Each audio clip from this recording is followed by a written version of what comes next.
So on the first video, 3 series, it's going to be the upper motor mount. So that's what we have here. We're going to be removing the airbox, possibly the coolant overflow tank, since it's going to be right there. This is on the 2015 Chrysler 200. Let's get started. So to remove the airbox, you're going to need a flathead. Loosen that one up. Then you got 3 bolts there. Remove the lid and then the box. So to remove the box, it'll be, let's see if we focus, that nut right there, and that's going to be a 13 millimeter. So you can either use the box open wrench or socket. So let's get to it. So once you remove this, you don't need to remove the nut down there, but you still gotta remove it to remove that lower portion. This is the mid portion. You might have to remove the second half of the tube, depending how flexible you're gonna be. I'll try to do it without removing that. The less part that I remove out of the way, the better. You may not need to remove the lower box. As you can see over there, you have plenty of space to put a deep socket there with an extension and remove that bolt right there. However, you're gonna need to pop these out of those clips area, and depending how old your vehicle is, it will break. That's just the nature of the part. You're gonna need to remove that, pop the cover off, unplug this wire, and then loosen up from there, and it will come off. There's a nut right there.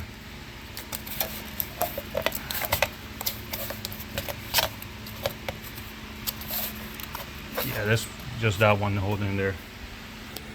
So the socket you're gonna need for that bolt is a 10 millimeter. So that's pretty much how you remove the intake tube. Now, since your throttle body is going to be exposed, I suggest you put a rag on it, so that way nothing else, not any debris or anything falls in there.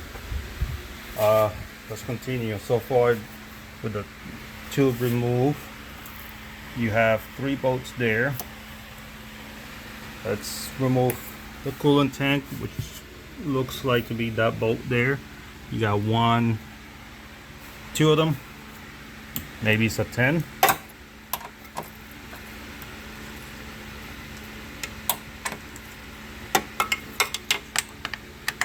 It is a 10 millimeter. So let's get to it. So now that we have the coolant moved out of the way, we're gonna have to remove those clips, and there's a high chance it will crack. And you got 1 bolt there, the other back there, and 3 of them there. Now, at the beginning of the video, I showed you a motor mount here. That was the wrong one. That's that one over there. This is the correct one that goes on that side, on the passenger side. Okay, so managed to get 1 clip out. The other one, like I said, it broke. The rubber grommet, just push it from the bottom up. Make sure you don't lose it, since you're going to be using it right there on the new part. So next step will be removing those 3 bolts.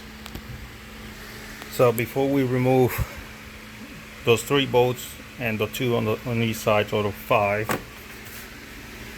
I went ahead and pushed this, pressed that in just with my finger. We're gonna use a jack underneath the engine with a piece of wood. We're gonna support it from the oil pan, just in case the engine shifts. So we're gonna try to prevent it from shifting. Okay, to remove those bolts, it's a 7/16 6 point. if you have air tool, it's a lot faster. Those bolts are not really tight, so if you're gonna put it back, when you put it back in, it's felt like about 25-30 foot-pounds. Okay, so remove all those bolts. Now the only bolts left are the ones on the side, and that's how I have the engine being supported from the bottom. So let's remove those two bolts, and that motor mount should be coming out.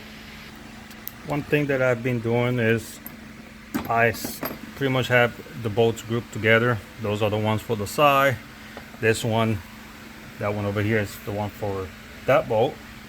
These three are for those three. Oh, my bad. Those three right here. So let me do, the motor mount is loose. Let me pause it because I can't do it with one hand. And just like that, that mount is out.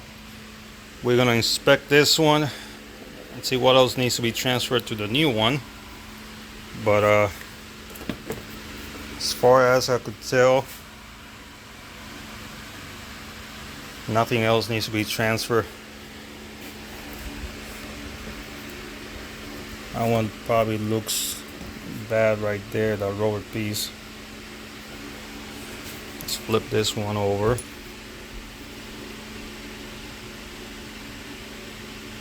Yeah, that one is broken.